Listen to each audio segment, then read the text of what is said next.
আচ্ছা, এবার ঈদে কে কাকে বেশি মিস করছেন? আমি তো আমার বাবাকে খুব মিস করছি। আজ হঠাৎ করে ফেসবুকে একটা লেখা পড়লাম যে ঈদের আনন্দ তখনই আনন্দের ছিল যখন মার্কেটটা বাবা করে দিত। আসলে এই কথাটা কিন্তু একদম সত্যি। যাই হোক, লেখাটা পড়ে হঠাৎ একটু খারাপ লাগছিল। বাবার কথা খুবই মনে পড়ছিল।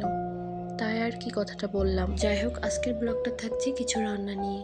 আমি প্রথমে একটা ভাজি করে নিয়েছি, তারপরে প্রেসার কুকারে ছোলা সেদ্ধ করতে বসিয়ে দিলাম।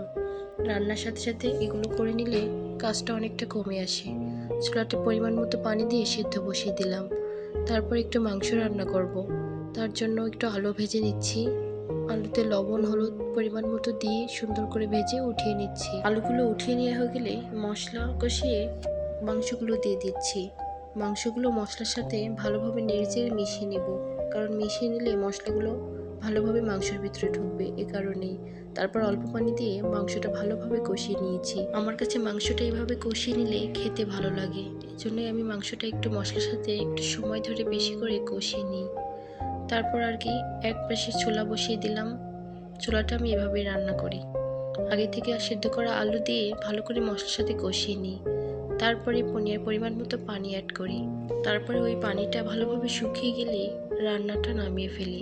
এভাবে আমার ছোলা রান্নাটা খুব শর্টকাট করে ফেলি। এদিকে আমার মাংস রান্নাটাও শেষ, ব্যাস একটু জিরা গুঁড়া দিয়ে নামিয়ে ফেলবো। আর আমার ভিডিওটা ভালো লাগলে সবাই অবশ্যই একটু লাইক কমেন্ট করবেন।